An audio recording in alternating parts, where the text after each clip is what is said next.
다음 소식 갈게요.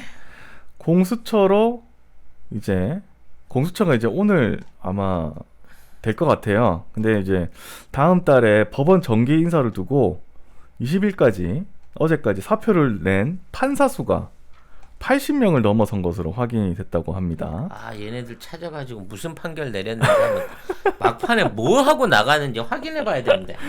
예, 조선일보 보던데 이게 법원 내에서는 이제 조선일보 단독으로 이걸 냈어요. 기록으로 확인은 어렵지만 역대 최다 규모 사직 인원이다. 이런 말이 나오고 있고, 그 다음에 특히 20명 정도는 법원장 및 고등법원 부장판사인 것으로 알려졌습니다. 전체 법원장 고법부장 134명 중에 20명이 동시에 사직하는 건 뭐 전례가 없다, 뭐 이렇게 얘기를 하고 있는데, 이게 막차거든. 네. 전관예우 막차거든. 조선일보 한번 보겠습니다. 예. 엘리트 판사 80여 명 줄사표, 법원 쇼크.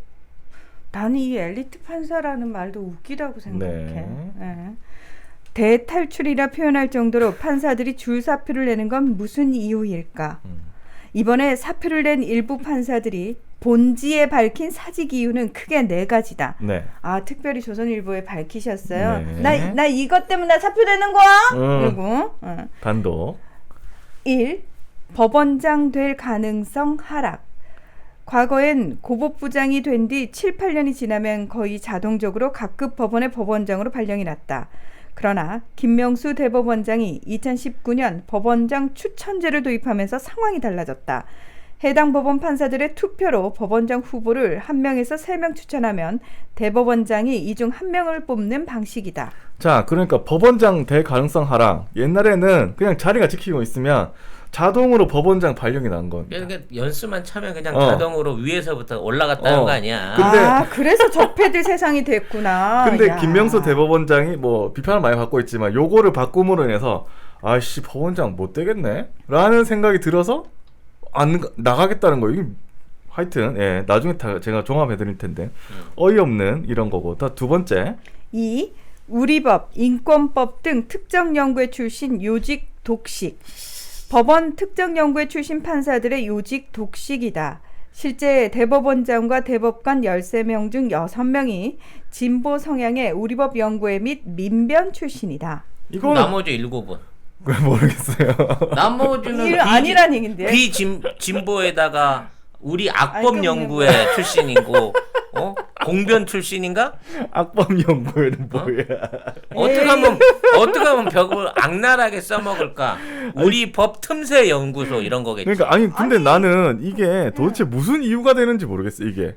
근데 독식이란 표현을 쓰려면 독식, 적어도 반은 넘어야지. 그러니까 3분의 2 이상은 13명 중에 한 10명쯤 된다 그러면 독식이 맞는데 13명 중에 6명이 뭐 50%도 안 되는데 그러니까. 이게 왜 독식이야? 그럼 나머지 진보 성향 아닌 나머지 사람은 그럼 뭐 보수도 아니고 뭐 어중이 떠중이에다가 그리고 아무 개념 없는 거야? 이건 반대로 얘기하면 진보 성향 아니어야지 이런 요직에 갈 수 있는 가능성이 더 큰 거잖아. 그러네. 와, 이래서 적폐 세상이 됐네. 대법관을 하려고 그러면 진보를 하면 어렵네. 근데 이거를 우리법, 인권법 등 특정 연구회 출신이라고 하는데 니들이 그렇게 생각하면 좀 거기 가서 우리법 연구회나 들어가서 인권법 공부 좀 하고 좀 공부 좀 하세요. 꼭 공부 못하는 것들이 교실 시설 핑계 대고 선생님 수업에 문제 있다 그러고 그래가지고 하면은 그러면 요직에 간다고 너희들이 그렇게 얘기를 하면 승진하려면 뭐든지 하지 않습니까? 그럼 이런 데 들어가. 저기요 대기업도 같은 동기가 40명 정도가 들어가도 위로 쭉쭉쭉 올라갈 때는 피라미드식으로 계속 깎여요. 애들이 거기서 떨어지지 않기 위해서 일반 국민들도 얼마나 난리를 치면서 사는 줄 아십니까? 네. 하여튼 참. 근데 니들은 왜 한 번 시험 봤다고 그냥 평생 그걸로 울거먹고 그냥 저절로 승진하니? 저절로 승진해온 지금까지가 더 비정상이었던 그거 거지. 진짜 문제 많았네. 근데 그것 때문에 나간다. 근데 그런 말도 있었어. 이게 말하자면 로펌 같은데 못 가는 애들만 남아가지고 억지로 버텨가지고 높은 자리 차지한다 그런 말도 있었거든. 능력 있고 일 잘하는 애들은 미리 뭐 연구원이나 이런 시절에 스카우트에서 빼간다는 거야. 돈 많이 주고 데려간다. 돈 많이 주고 데려가는데 그거 못하는 애들이 연차라도 지켜가지고 어떻게 자리라도 찾아볼까라고 하면서 그냥 그 자리 보존하고 있었는데 네. 그나마 그것도 여의치 않으니까 지금 그만둔다는 거잖아. 근데 이거 진짜 문제 있어. 이 시스템 자체가. 왜냐하면 모든 게 다 경쟁 시스템이고 하다못해 의사 선생님들도 계속 그 매년 새롭게 교육 받아야 될 의무 시간이 있어요. 수의사 선생님들도 그거 교육 받지 않으면은 그 면허 유지가 힘들거든요. 아니 계속 공부해야 되는 거 아니야? 근데 왜 자, 공부를 안 해? 어쨌든 이 우리법, 인권법 등 특정 연구원 출신이 요직에 독식했기 때문에 한다고 하고, 다 세 번째입니다. 3. 사법 적폐몰이 후유증. 100명 넘는 판사가 검찰 조사를 받았다.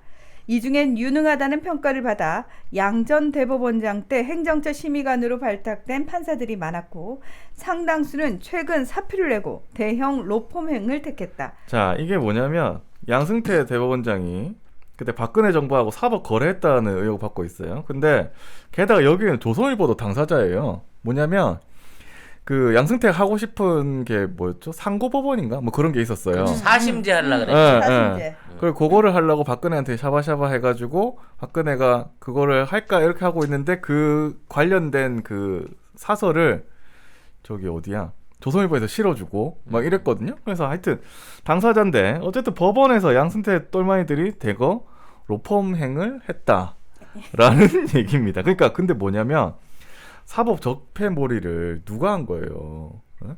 누가 했다고 그래? 너희들이 잘못한 거잖아요. 일단 야 그리고 이걸 잘했다고 생각하나? 검찰한테 조사받은 게 억울하면은 니들이 검찰한테 제대로 대응을 해. 근데 검찰 쫄개로 검찰한테 대응도 제대로 못하는 주제에 리스트나 어디다 털리고 대고. 말이야. 그러니까 리스트 털렸는데도 가만히 있었잖아 판사.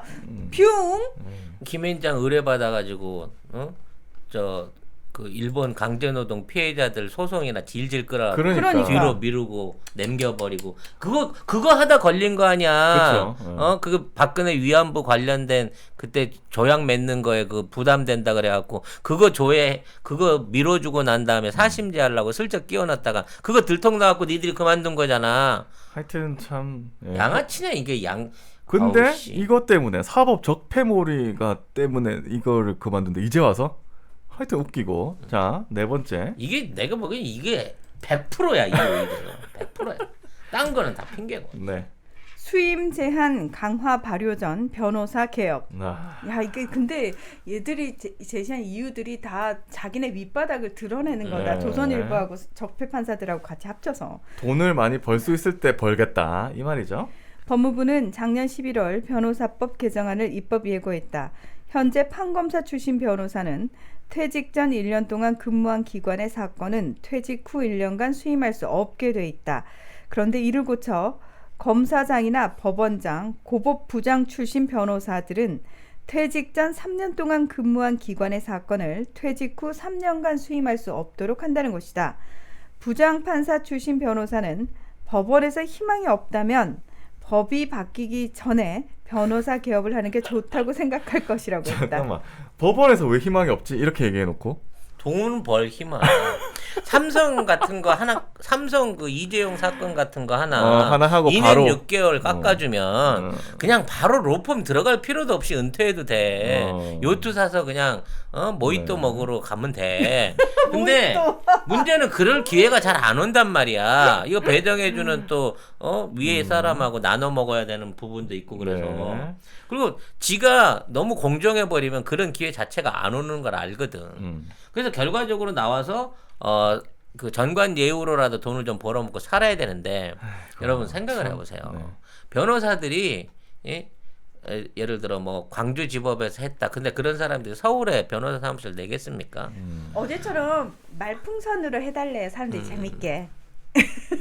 어렵다 이거. 오늘은 이건 좀 내일부터 할게. 오늘은 네. 멘탈이 나가가지고 네. 결과적으로 다 동네 앞에다 세워놓고 그렇지. 그 정문 앞에다 변호사 사무소를 채워놓고 1년 동안 나오는 사건을 사실상 독식을 해버려요. 네. 그리고 그 옆에 있는 나머지 변호사들한테 재하청을 줘. 이게 사실이에요. 그런데도 불구하고 사람들이 짚고 넘어가는 거야. 쟤는 부장판사였으니까. 아이고. 뭐 이런 전관예우. 방식으로 해갖고 가는 거예요. 그래서 50억짜리는 지가 하고 5억짜리는 옆에 사람 주고 그러면 생생 내고. 그렇지. 그분들하고 관계 좋으면은 그렇게라도 수임을 얻고. 이게 토건 비리랑 똑같은 똑같은 거야. 거죠. 법조 비리도. 그러니까 지금 뭐냐면 11월에 개정안이 퇴직 전 1년 동안 근무한 기간의 사건은 퇴직 후 1년간 수임할 수 없게 돼 있다를 이제 3년으로 바꾼 거잖아요. 네. 그게 입법 예고가 돼 있으니까 그 전에 3년으로 바뀌기 전에 1년으로 할 때 나가자. 애들이 이제 어. 이거 정말 이건 거죠. 머리를 야, 굴렸어요. 진짜. 머리 굴려서 내가 이제 회사를 그만둬야 되는데 언제 그만두는 게 나한테 가장 경제적으로 이득이 될까를 머리를 굴렸어. 일단 나는 찍혀서 난 적폐로 찍혀가지고 내부에서 승진할 수 없는 게 너무 자명해. 그동안 헤쳐먹은 짓도 너무 많고 이거 털면 언제든 털면 난 털릴 수 있는 판사야. 자 그러면 빨리 사표를 내야 되는데 지금 내야지 내가 그나마 수임할 수 있는 사건의 규모 자체가 커지는 거야. 근데 그러면 지금 그러니까 지금 이렇게 우르르 저기 사표를 내는 사람들은 스스로 내가 털면 털릴 게 너무 많은 사람이야라는 거 인증하는 거예요. 그리고 이 전관예우라는 것도 무한정 나오지 않아요. 퇴임하고 개업하면 딱 1년 밀어줍니다. 이게 또 업계 관행이래. 뭐 2년 3년 이렇게 밀어주는 게 아니라 다 해먹는 게 아니고 업계 관행인 거고 진짜 마찬가지로 그거를 알기 때문에 이런 예를 들어 부장 판사를 로펌에서 데리고 간다. 그럼 개인으로 할 때 생각해갖고 50억 정도를 보장해주고 플러스 알파를 주는 거야. 근데 그게 1년이야. 아이고 참. 1년 지나고 나면 평변호사로 다시 떨어져 버리는 거야. 그때 가면 자기가 못 벌어오면. 네. 어쨌든 이렇게 지금까지 조선일보가 제시한 이유들만 봐도 아 그래? 나가라 빨리 80명 지금 나가는 게 나가는 맞다. 지금까지 버티고 있었던 게 용타. 야 어. 어떻게 문재인 대통령으로 바뀌었는데 야 니들 지금까지 버틸 수 있었냐. 어차피 야. 법원에 있어봤자 이상한 판결을 내릴 게 뻔하잖아요. 나가는 게 맞다. 그리고 지금 보면은 법원 이상한 판결 뭐 한두 개입니까? 이래서 참 다행이다 생각이 들고 그리고 이 모든 이유들이 왜 지금에 와서 사표를 쓰게 됐나라는 생각이 물음에 답이 다 안 돼요. 그러니까 이 여러 가지 1, 2, 3, 4번이 이제 4번만 빼고는 4번은 그래 이제 법이 곧 바뀌니까 그런데 근데 뭐 이거를 법원장 될 가능성이 하락돼 그 옛날에 있었고 뭐 독식 이거 독식도 아닌데 그러고 있고 사법 접대물이 그거 이게 언제적 얘기인데 지금 얘기를 하고 있냐는 거지. 결과적으로는 네. 4번 때문에 한 건 맞는데 네. 이것도 생각 잘못한 게 이제는 그러한 류의 법률 심판이나 이런 것들을 가지고 예를 들어 전관예우로 안 되는 거 하려고 했다가는 100%다 걸려요 이제는. 그렇죠. 공수처에서. 자 그래서 여기에 없는 게 하나가 딱 있습니다. 재첩구 송작가 TV가 나온 최고의 히트 상품. 그리고 히트다 히트. 네, 예. 가장 오래된 우리 그 방송의 스폰서이시죠. 네. 올 가을에는 선물 세트로 선물할 수 있다. 오. 같은 가격인데 소장 세트로 별도로 판매를 하고 계시답니다. 네. 고향의 맛을 선물하는데 깨끗하고 청결한 섬진강. 섬진강에서 나온 음. 화개장터 제첩국 네. 많은 주문 있으시길 바라겠습니다. 제첩 알맹이가요 보리쌀보다 크면 이거 국산일 가능성이 거의 없습니다. 우리나라는 원래 작아요. 원래 네. 작아요. 치킨 소울 푸드님께서 작지만 맛있는 게 국산의 특징이라고. 아 맞습니다. 정리를 너무 잘해주시네요. 그러니까요. 예. 한 봉지가 2인분인데 요게 500g이에요. 요게 5,000원이에요. 10개를 한꺼번에 주문하시면 5만 원. 배송비 무료입니다. 네. 화계 장터에서 식당을 실제로 운영을 하고 계시니까 혹시 그 근처에 갈 일이 있으시면 꼭 거기 들리셔가지고 송작가 TV에서 봤다고 예 아는 쪽 꼭 하시고요. 뭐 하나라도 많이 얻어 드시기 바랍니다. 제첩전 달라 그랬어요. 디테일 갈등. 겁나 아유 죄송하지만 제첩 좀 주세요. 공수처가 오늘 빠르면 출범을 하는데요. 공수처 수사 대상이 대통령, 국회의원, 대법원장 및 대법관, 헌법재판소장 및 헌법재판관, 대통령 비서실, 국가안보실, 대통령 경호처, 국가정보원 상급 이상 공무원, 그리고 판검사 그리고 경무관 이상 경찰 등입니다. 아, 여기 기레기가 빠진 거 아니야. 네. 판검사. 요게 있어요.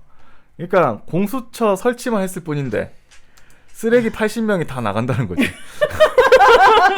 아이고 깜짝이야 이러면서. 얘들은 어우, 씨. 나는 저거 틀림없는 대상이야. 라는 걸 그렇지. 알고 있는 거지. 그리고 지금 돈 벌 수 있는 마지막 기회다. 이러면서 나가는 겁니다. 그 돈도 못 벌게끔 철저하게 추적해야 되는 거고요. 네. 참 이번에 이재용 2년 6개월 때려준 놈은 이거는 최소 500억짜리지만 정준영 판사. 네. 네. 정준영? 네, 정준영. 네. 그 이름 가진 애들은 다 그 모양이야. 이름이 별로 안 좋네. 네. 야. 어쨌든 저는 이분 뭐 야동 좋아하시는지 알아봐야 되나? 오. 근데 근데 이런 거 말고 정치적인 정치적인 판단 해줬던 애들 있잖아. 뭐 정경심 교수 사건이라든지 네. 뭐 이런 옵티머스 관련된 사건이 이런 것들 해가지고 편들어주는 판사는 누가 돈을 주겠냐고. 안 줘요. 기본적으로. 그냥 청탁을 받았고 내가 다음에 뭐가 있겠지라는 생각에서 이런 청탁받은 내용을 갖다가 깎아주는 암묵적인 뭐 암묵적으로 이런 이제 약속? 미래를 뭐, 보장을 받고 하는 그런 류의 판사들은 결과적으로 나중에 이런 퇴직용으로 너무 좋은 이런 기업 변호나 뭐 큰 건 대기업체 관련된 건이 아니면 돈을 얻어볼 기회가 없다고. 그러니까 정직한 판사들이 가난하더라도 제대로 된 판결을 할 수 있고 그런 사람들을 위해서 국민들이 대우해주고 인정해주고 이런 분들이 나중에 사회에 나와서 어떤 사회의 어떤 리더로서 아니면 뭐 정치계나 이런 데로 커갈 수 있는 이력제를 제대로 우리가 알아야 된다는 거야. 네. 그러니까 왜 우리가 마트에서 고기 하나를 사도 QR 코드 딱 찍으면은 이력이 다 추적이 되잖아요. 근데 하다못해 판검사 애들의 이력은 왜 추적이 안 되는 거야?